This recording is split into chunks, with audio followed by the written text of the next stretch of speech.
কেন্দ্ৰীয় গৃহমন্ত্ৰী আহিছে ইয়াত হিন্দু মুছলমানৰ ৰাজনীতি কৰিবলৈ। বটদ্ৰ প্ৰকল্পৰ নামত তেওঁলোকে যি ধৰণে হিন্দু মুছলমানৰ ৰাজনীতি কৰিব খুজিছে এইটো কেতিয়াও অসমৰ মানুহে গ্ৰহণ নকৰে। অমিত শ্বাহে আজিৰ দিনটোত আমি দেখিবলৈ পাইছোঁ যে অসমলৈ আহি নিৰ্বাচনৰ আগত হিন্দু মুছলমানৰ ৰাজনীতি কৰিবৰ কাৰণে তেওঁলোকে উপস্থিত হৈছে। মই সেইকাৰণে অমিত শ্বাহক সকীয়াই দিছোঁ যে তুমি ইয়াত হিন্দু মুছলমানৰ ৰাজনীতি নকৰিবা। আৰু অমিত শ্বাহ অহাৰ আগে আগে দেখিছেই নহয়, হিমন্ত বিশ্ব শৰ্মাই কৈ দিলে যে এইখন শংকৰ আজানৰ দেশ নহয়। বিনোৱাজীয়ে কৈছিল যিদিনালৈকে শংকৰ মাধৱক মানিব সেইদিনালৈকে অসম সদায় সুৰক্ষিত হৈ থাকিব। আৰু যিদিনা শংকৰ মাধৱক অসমৰ ৰাইজে যিদিনা এৰি দিব তে এনে শক্তি নাই অসমক বচাব পৰা শক্তি। গতিকে শংকৰ মাধৱক নুবুজাসকলে হয়তো ৰাজনীতি কৰিলেও এনে বাক্য কৰাটো বৰ সমীচীন হোৱা নাই।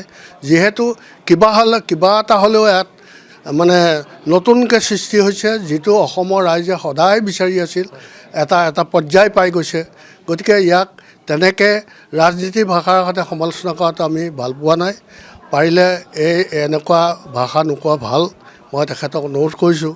কিয়নো ইয়াত শত সহস্ৰ লোকে ইয়াক সমাদৰ কৰি এই বৰদোৱা সত্ৰখন মানি আছে। তেখেতক এইটোৱে ক'ব, আমি আহ্বান জনাইছোঁ যে তেখেতে এই ইমান শত সহস্ৰ হাজাৰ হাজাৰ লক্ষ লক্ষ এই হেৰিসকলক ভক্তসকলক মনত বেজা দিয়াকৈ কোনো শব্দ কৈ গুৰুজনৰ স্থানক মানে লৈ পেলাই কিবা শব্দ কৈ বাকীসকলৰ অন্তৰত তেখেতলোকে ভৱিষ্যতে যাতে নিদিয়ে তাৰ কাৰণে অনুৰোধ জনালোঁ। পূৰ্বতে এই প্ৰকল্প অচিনাকি মানুহে দখল কৰি আছিল। গতিকে অচিনাকিসকলক বুলি কওঁতে কেনেধৰণে তেখেতসকলে বা আমাৰ যিসকল আমাৰ অসমৰ নহয় সেইসকল লোককে অচিনাকি বুলি কৈছে। গতিকে সেইসকল লোকক উচ্ছেদ কৰি বা বেলেগ স্থানত সংস্থাপন দি আজি গুৰুজনৰ এই লীলাভূমিত, গুৰুজনৰ জন্মভূমিত এই প্ৰকল্প স্থাপন কৰিছে। এই প্ৰকল্পই আমাৰ সমগ্ৰ দুজনা গুৰু শংকৰ মাধৱ দুজনা গুৰুক পৰিচিত কৰাৰ লগতে শংকৰ মাধৱ দুজনা গুৰুক অসম তথা ভাৰতবৰ্ষ তথা বিশ্বত প্ৰতিষ্ঠিত কৰিছে। কিন্তু ইয়াত বিৰূপ মন্তব্য দিয়া কথাটোত আমি সমৰ্থন নকৰোঁ বা তেনেধৰণে সমৰ্থন যিসকলে কৰিছে তেখেতসকলক আহ্বান জনাইছোঁ যাতে গুৰুজনৰ প্ৰতি ভক্তি ৰাখি, গুৰুজনৰ প্ৰতি শ্ৰদ্ধা ৰাখি যাতে তেনে বক্তব্যৰ পৰা অকণমান বিৰত থাকে। মই এই হিন্দু মুছলমান বুলি কথা নাই, আমাৰ হিন্দুসকল এক হ'ব লাগে। প্ৰথম কথা, আমাৰ অসমখন জীয়াই থাকিবলৈ হ'লে, হিন্দু সমাজখন জীয়াই থাকিব লগা হ'লে আমি হিন্দুসকল এক হ'বই লাগিব। সেইটো ৰাজনীতি বুলি তেওঁ কিভাৱে কৈছে, তেওঁটোতো সদায় তেনেকুৱা কথা কৈয়ে থাকে, কিন্তু সেই কথাত আমি বাদ বুলিলে কামত নাহিব।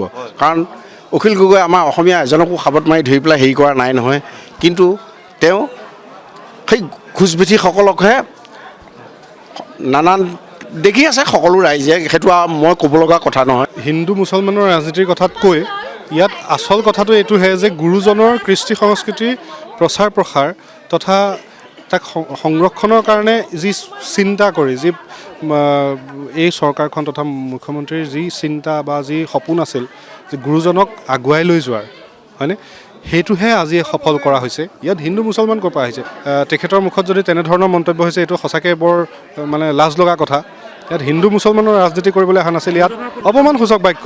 এইটো আকৌ কৈছোঁ যে ইয়াত হিন্দু মুছলমানৰ ৰাজনীতি কৰিবলৈ অহা নাছিল, ইয়াত এই যি শংকৰ গুৰুজনৰ নামত শংকৰদেৱ আৱিৰ্ভাৱ ক্ষেত্ৰ হিচাপে মহাপুৰুষ শ্ৰীমন্ত শংকৰদেৱ আৱিৰ্ভাৱ ক্ষেত্ৰ নামকৰণ কৰি এই বটদ্ৰৱা প্ৰকল্প মুকলি কৰিবলৈ আহিছিল।